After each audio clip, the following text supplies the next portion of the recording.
kenaikan tarif dasar listrik untuk bulan Oktober ini. Demikian pula dengan harga BBM juga tidak naik.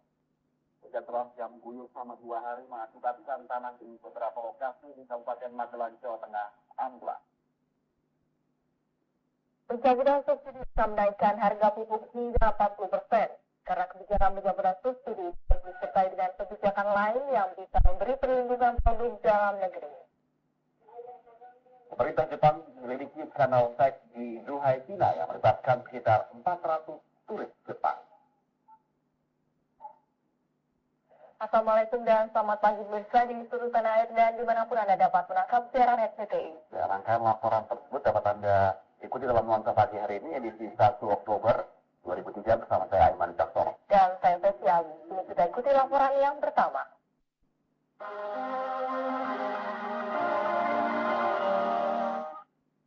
Pemerintah malam tadi membatalkan kenaikan tarif dasar listrik yang semula akan dinaikkan hari ini. Melalui Kepres nomor 76 tahun 2003, tarif dasar listrik triwulan keempat atau periode 1 Oktober hingga 31 Desember 2003 tetap menggunakan tarif lama. Keputusan tidak menaikkan tarif juga berlaku untuk harga BBM dalam negeri. Melalui Keputusan nomor 76 tahun 2003, pemerintah secara resmi membatalkan kenaikan tarif dasar listrik untuk periode 1 Oktober hingga 31 Desember 2003. Dengan adanya kebijakan baru tersebut, berarti pemerintah tetap memberlakukan tarif dasar listrik yang diterapkan pada triwulan 3 tahun 2003, yakni rata-rata Rp574 per kWh. Menteri Energi Sumber Daya dan Mineral Purnomo Yustiantoro Selasa malam di Jakarta mengungkapkan, kebijakan ini ditetapkan seiring dengan membaiknya kondisi perekonomian nasional, selain juga untuk tetap meringankan beban kehidupan rakyat. Namun pemerintah juga akan tetap memperhatikan kelangsungan pengusahaan, penyediaan tenaga listrik, dan peningkatan mutu pelayanan PT PLN. Ya, lalu kita lihat nanti dalam proses perjalanan waktu, kita akan melihat apakah nanti prediksi yang kita lakukan itu apakah tepat atau tidak, karena hitung-hitungannya sampai akhir tahun bisa sampai 8.200. Dan kalau 8.200 maka kurang akan menyebabkan tarif itu pun dengan yang ada sekarang sudah 96.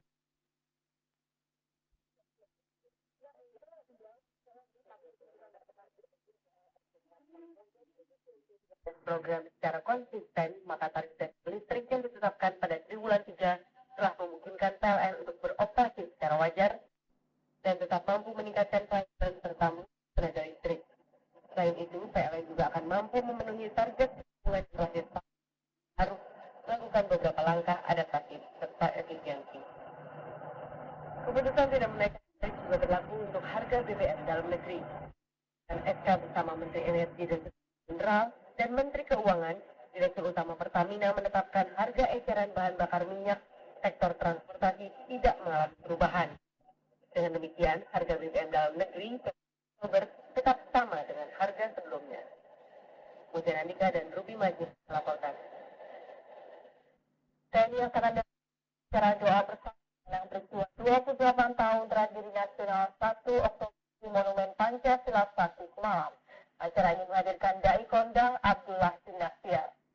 Selain Kasat Jenderal TNI Satria Kudu, juga hadir semua jajaran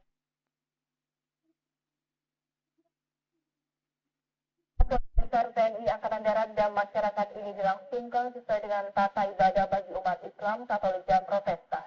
Usai doa bersama, semua warga TNI Angkatan Darat kembali berkumpul mendengarkan ceramah yang disampaikan Dai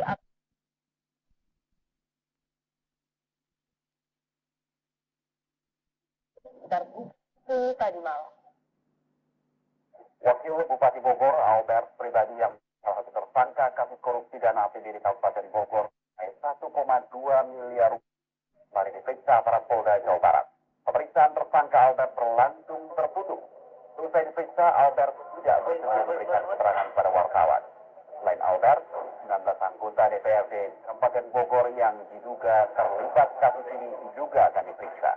Kasus korupsi ini bermula dari laporan seorang anggota DPRD Bogor, Ibrahim Sulaiman, yang menyebutkan uang APBD dibagi-bagikan untuk meloloskan laporan pertanggungjawaban Bupati Bogor, Agus tersangka Albert pada saat itu masih menjadi wakil ketua DPRD Kabupaten Bogor. Pemeriksaan tersangka Albert Sudadi di Mapolda Jawa Barat Bandung diwarnai aksi unjuk rasa warga yang menamakan diri Forum Uang Rakyat. Para pengunjuk rasa meminta Kapolda Jawa Barat, Irjen Polisi Dadang Gardina, mengusut tuntas kasus korupsi tersebut. Dinas Perlindungan Warga Negara Indonesia dan Bantuan Hukum Indonesia Departemen Luar Negeri mengirim Kasubdit 1 Iswayuda dan seorang anggota Mabes Polri Kombes Pol Setiadi Purnomo ke Pakistan tadi malam. Misi utama pengiriman kedua orang tersebut adalah untuk memastikan bahwa ke-6 warga negara Indonesia yang ditahan diperlakukan sesuai dengan hukum internasional. Iswayuda dan Setiadi transit di Singapura sebelum menuju Pakistan dengan flight SQ-165 sekitar pukul 8:30 Selasa malam. Tujuan utama adalah melihat langsung keadaan ke-6 warga negara Indonesia yang ditahan, yaitu Gun-Gun, Safyudin, David Pintaro, Anwar Siddiqui, Furqan Abdullah, dan Ilham Sopandi. Selain itu, memastikan bahwa mereka mendapatkan hak-hak dasar mereka sesuai dengan hukum internasional, dalam hal ini Konvensi Wina, serta Undang-Undang Nomor 37 Tahun 1999 tentang Hubungan Luar Negeri. Menurut rencana, mereka akan berada di Pakistan selama 3 hingga 4 hari. Rancangan revisi KUHP memuat sejumlah pasal yang bisa dikenakan terhadap pers, antara lain mengenai tulisan atau gambar yang dianggap menyerang orang lain. Dengan adanya pasal-pasal ini, KUHP nantinya dikhawatirkan akan tumpang tindih dengan undang-undang pers. Pasal 447 dalam rancangan revisi Kitab Undang-Undang Hukum Pidana KUHP antara lain memuat ancaman bagi orang yang dianggap menyerang kehormatan orang lain melalui tulisan atau gambar yang disiarkan. Pelaku diancam hukuman 2 tahun penjara. Selain pasal ini, terdapat sejumlah pasal-pasal lain yang bisa dikenakan terhadap pers. Pakar hukum Adnan Buyung Nasution menilai pasal-pasal ini akan tumpang tindih dengan keberadaan undang-undang pers. Itulah saya pikir orang ini overlapping, ya, berlebihan orang, ya. Atau sama sekali undang-undang pers itu di sistem mengenai pidananya dihapuskan, dibuat dalam hukum pidana nasional saja, dikodifikasi namanya. Jangan ada 2 begitu. Ya kan? Ini kan ada 2 di dalam undang-undang pers ada lagi dalam pidana umum gitu. Jadi overlapping namanya, tumpang tindih. Dirjen Hukum dan Perundangan Abdul Ghani menyatakan untuk menghindari tumpang tindih maka pasal dalam revisi KUHP yang berkaitan dengan pers bisa diadopsi ke dalam undang-undang pers. Pembahasan mengenai adopsi ini berada di tingkat DPR. Karena dalam undang-undang pers tidak memuat pidana khusus mengenai itu. Karena itu harus dimuat, jangan takut masukkan pidana khusus dalam pers, dalam undang-undang pers.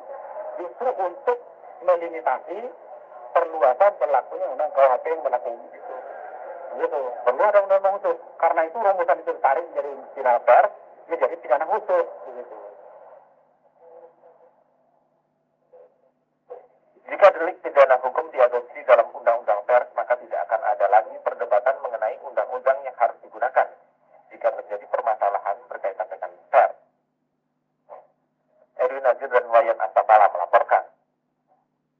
Pemilihan Bupati Sanggau Kalimantan Barat diwarnai unjuk rasa massa Partai Golkar dan PDI Perjuangan serta pembakaran bendera partai. Lengkapnya setelah pariwara berikut ini dan tetaplah bersama Nuansa Pagi. Laporan dari sejumlah daerah di tanah air dan laporan pertama akan disampaikan Devi. Silakan. Terima kasih, Mas.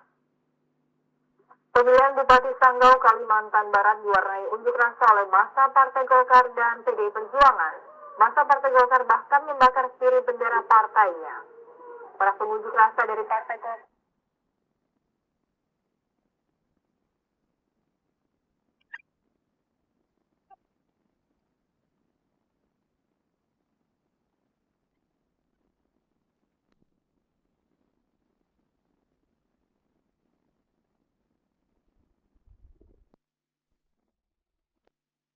calon dari PDI Perjuangan sempat sampai putaran ketiga atau putaran terakhir memperoleh 19 suara.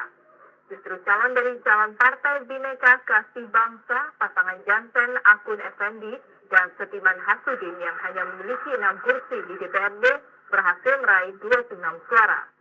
Masa Partai Golkar menuntut kedua fraksi Golkar bertanggung jawab atas kekalahan calon dari partainya. Sekitar 300 orang kepala desa dan perangkat desa dari 309 desa di Bengkulu Utara melakukan aksi unjuk rasa di gedung DPRD setempat menuntut kenaikan honor mereka. Selama ini kepala desa hanya mendapat honor Rp52.500 per bulan. Sementara sekretaris desa dan 3 kepala urusan desa hanya Rp40.000 dan Rp27.000 per bulan. Honor tersebut dibayar per triwulan. Mereka menilai honor tersebut sangat tidak sesuai dengan tuntutan kebutuhan ekonomi saat ini. Mereka menuntut DPRD setempat menyetujui kenaikan honor jabatan sesuai kesepakatan para kepala desa, yakni Rp750.000 untuk kepala desa, Rp500.000 bagi sekretaris desa, dan Rp400.000 per bulan bagi kepala urusan desa. Wakil Ketua 1 DPRD Bengkulu Utara, Sarius Jarkawi, mengatakan tuntutan para kepala desa akan diajukan pada sidang paripurna Oktober ini. Menyusul hujan deras selama 2 hari, Minggu dan Senin, tanah di beberapa lokasi di Kabupaten Magelang, Jawa Tengah ambles. Akibatnya sekitar 40 unit rumah di desa di 2 kecamatan Masuk Kami rusak. Rumah-rumah yang mengalami keretakan tersebar di beberapa desa, yaitu di Desa Pucung Roto, Kecamatan Kajoran, dan Desa Kalisari, Kecamatan Tempuran. Selain rumah-rumah penduduk, tanah yang ambles juga merusak lahan pertanian. Tanah yang retak dan ambles di Dusun Nyewo dan Purwodadi, Desa Pucung Roto membentuk tapal kuda sepanjang 3,5 km. Sedangkan di Dusun Tuksono, Desa Kalisari, retakan tanah mencapai panjang 2 km. Tanah ambles juga terjadi pada musim penghujan tahun lalu, namun dapat diatasi warga. Kini keretakan tanah cukup besar dan panjang sehingga dibiarkan saja. Pemerintah Kabupaten Magelang berencana merelokasi warga yang tinggal di kawasan ini. Ratusan perupa dari berbagai daerah di tanah air pekan ini menggelar Jambore Seni Rupa Nasional di Ancol Art Festival Jakarta. Selain menggelar karya para perupa, Jambore Seni Rupa kali ini juga bertujuan menanamkan pemahaman seni rupa kepada masyarakat serta saling bertukar pikiran mengenai dunia kesenian. 8 tahun sudah festival atau Ancol Art Festival yang disebut sebagai Jambore Seni Rupa Nasional ini digelar di Jakarta. Tahun ini 300 perupa yang sebagian besar pelukis dari berbagai daerah di tanah air memamerkan karya-karya mereka. Mereka bukan berupa papan atas yang mampu berpameran di galeri-galeri ternama. Mereka hanya berupa biasa yang ingin saling berbagi pengalaman, saling belajar dan mengajar satu sama lain.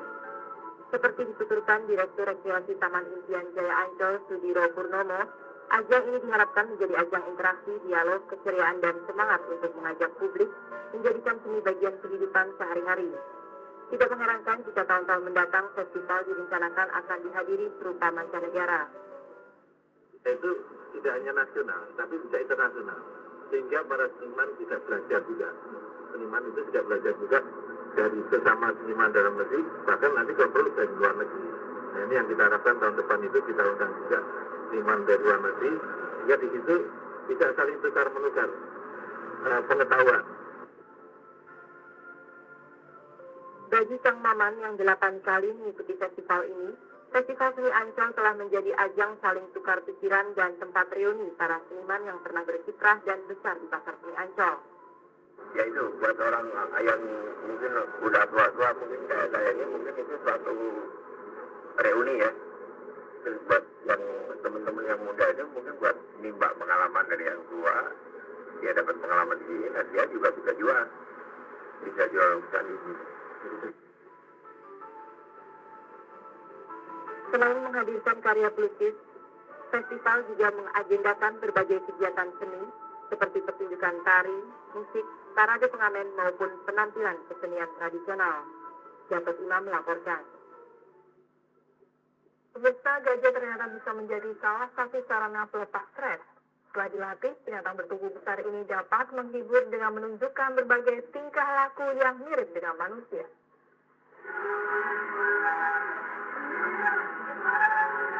Rini, Novi, Ayu, Tia, dan Lena tengah bersiap-siap menjelang pertunjukan. 5 gajah milik Taman Safari Indonesia Pijen Pasuruan, Jawa Timur ini selalu unjuk kebolehan di arena permainan binatang setiap hari Minggu.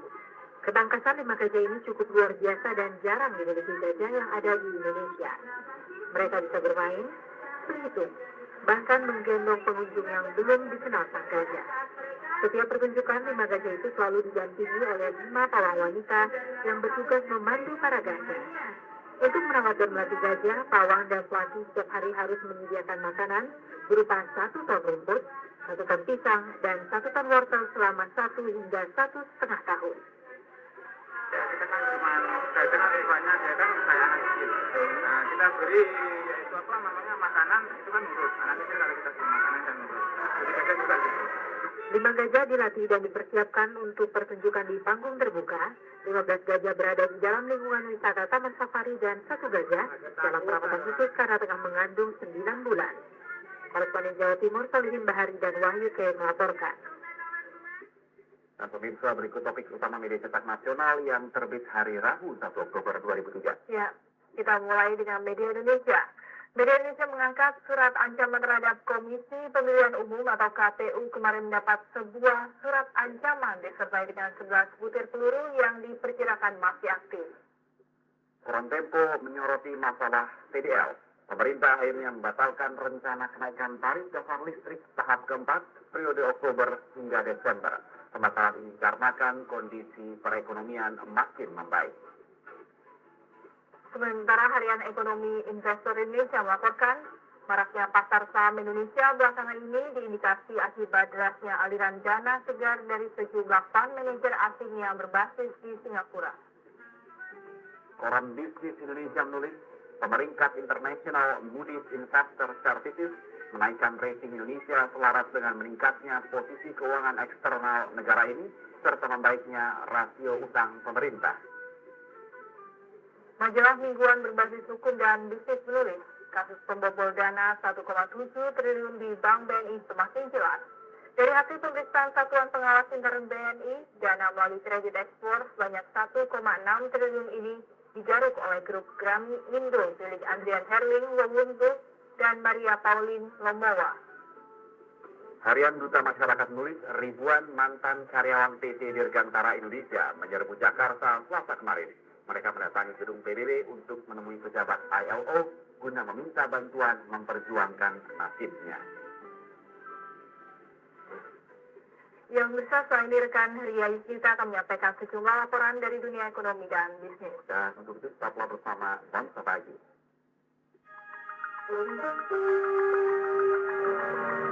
Dan kita dengan sejumlah laporan ekonomi dan bisnis. Rencana penghapusan subsidi pupuk perlu disertai kebijakan lain yang memberi perlindungan produk dalam negeri dan peningkatan pendapatan petani. Meski bukan merupakan komponen biaya terbesar bagi petani, pencabutan subsidi diperkirakan bisa menaikkan harga pupuk hingga 40%. Direktur Utama PT Pupuk Sriwijaya Zainal Sujai Selasa di Jakarta mengungkapkan pemerintah dapat menghapus subsidi pupuk dalam 2 dan 3 tahun mendatang. Menurut Zainal, pupuk bukanlah komponen biaya yang besar bagi petani, yakni hanya 17,5% dari total biaya. Penghapusan subsidi tak terelakkan akan menaikkan harga jual pupuk hingga 40%. Harga pupuk urea dengan subsidi sebesar Rp1.050 per kilogram. Tanpa subsidi akan naik menjadi Rp1.500 per kilogram. SP36 dari Rp1.400 per kilogram menjadi Rp1.700 per kilogram. Pupuk ZA dari Rp900 per kilogram jadi Rp1.200.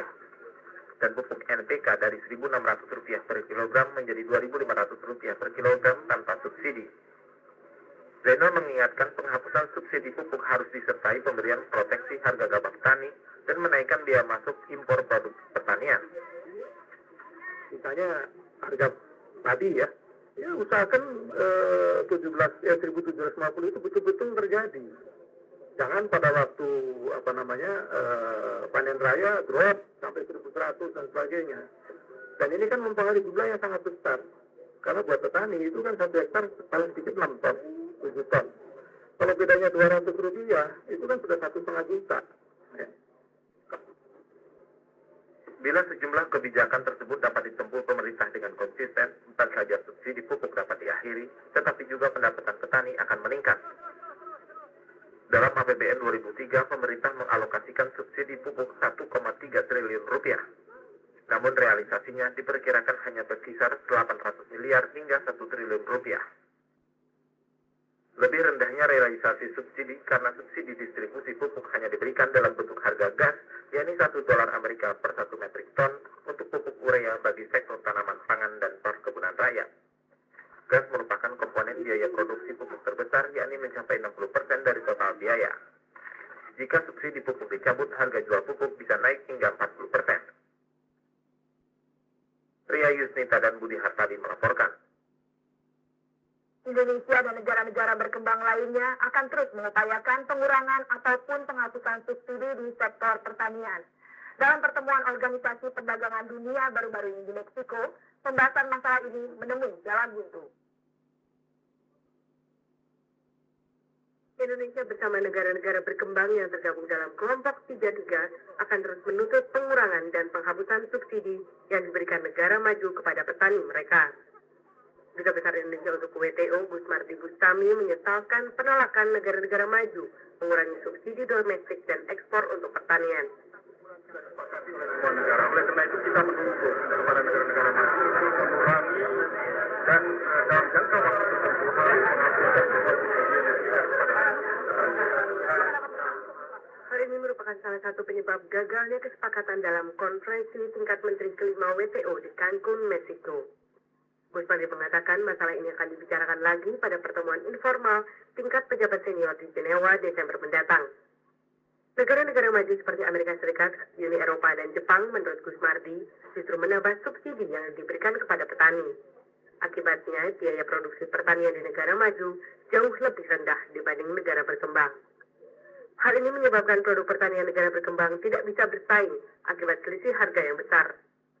Namun Gus Mardi menambahkan realisasi penghapusan subsidi oleh negara maju baru bisa terlaksana tahun 2013 mendatang.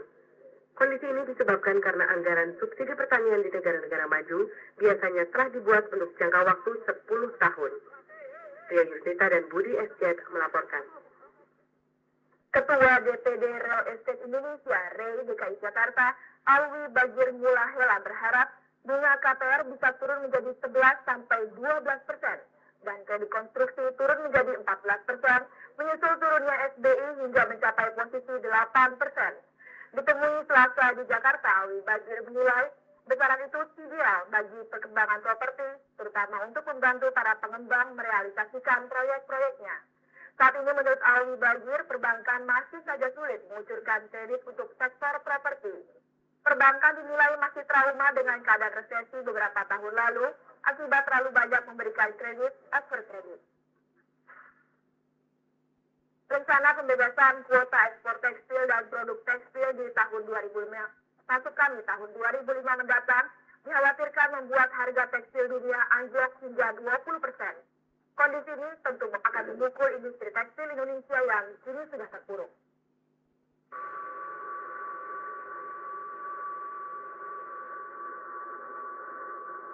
Pada tahun 2005. Duta Besar Indonesia untuk Organisasi Perdagangan Dunia WTO, Gus Mardi Bustami mengatakan, penghapusan kuota atau pembatasan ekspor TPT mulai 2005 akan membuat pasar dunia dibanjiri produk tekstil dari berbagai negara.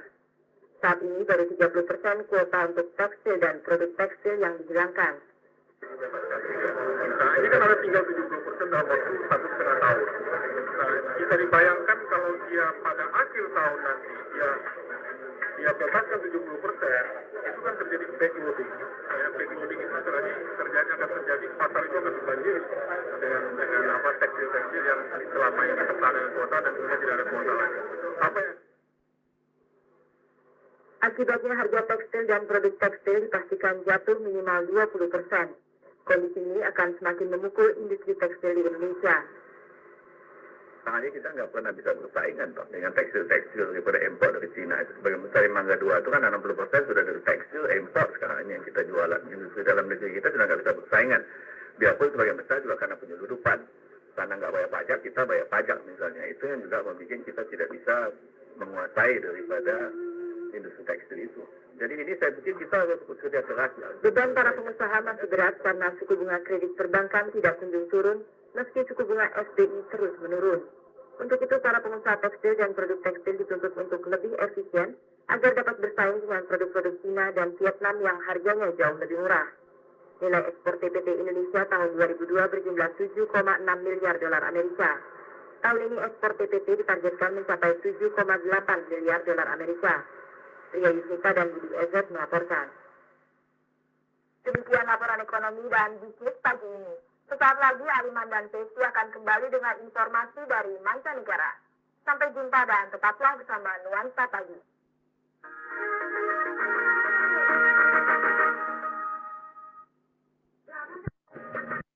Kembali bersama kami di Nuansa Pagi dan kini kami akan sampaikan sejumlah laporan dari mancanegara. Dan rekan Aiman akan menyampaikan topik pertama dari Cina. Aiman silakan. Terima kasih.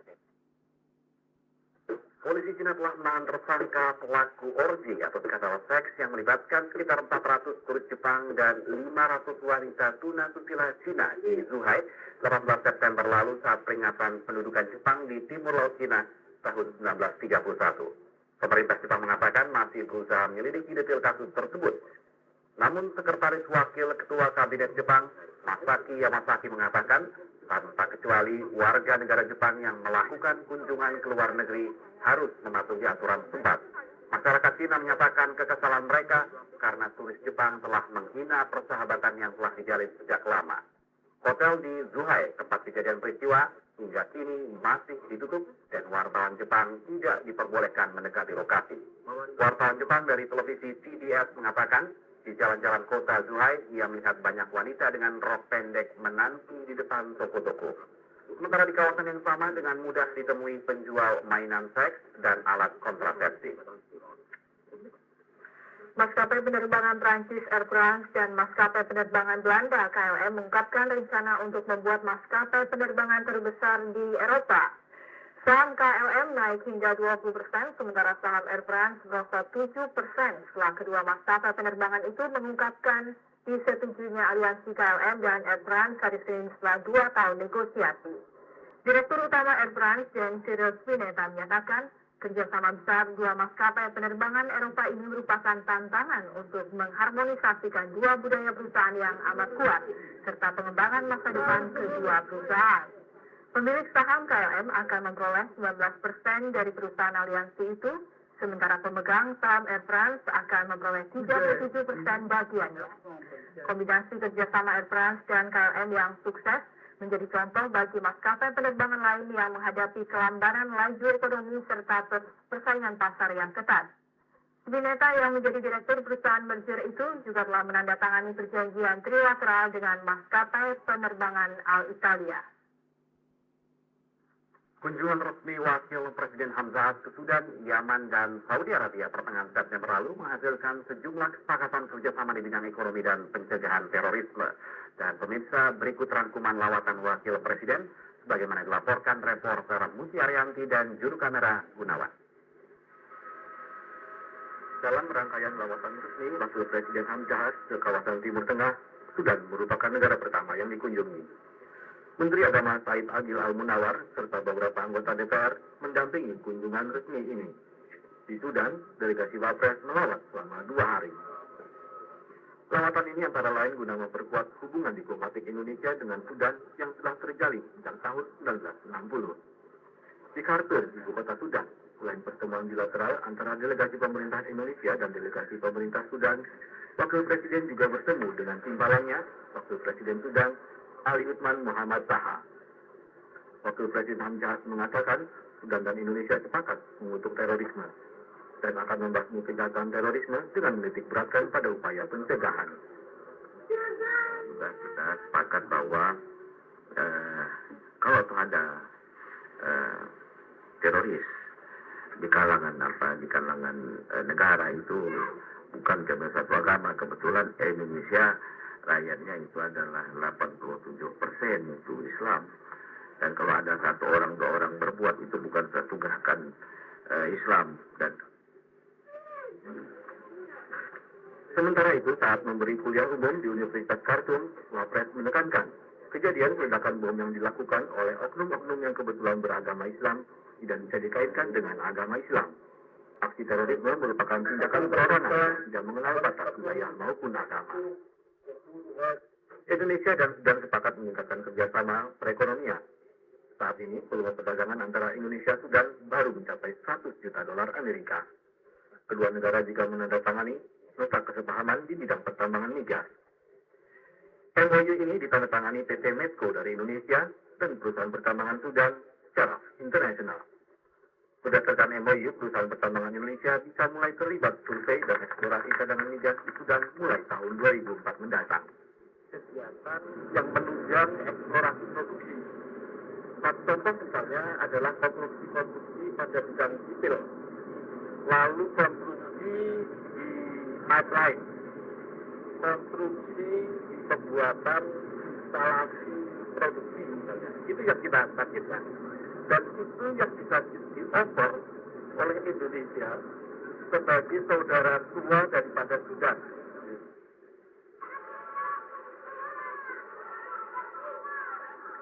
Yaman adalah negara kedua dalam rangkaian kunjungan Wapres. Di sini delegasi langsung Presiden juga melawat selama 2 hari.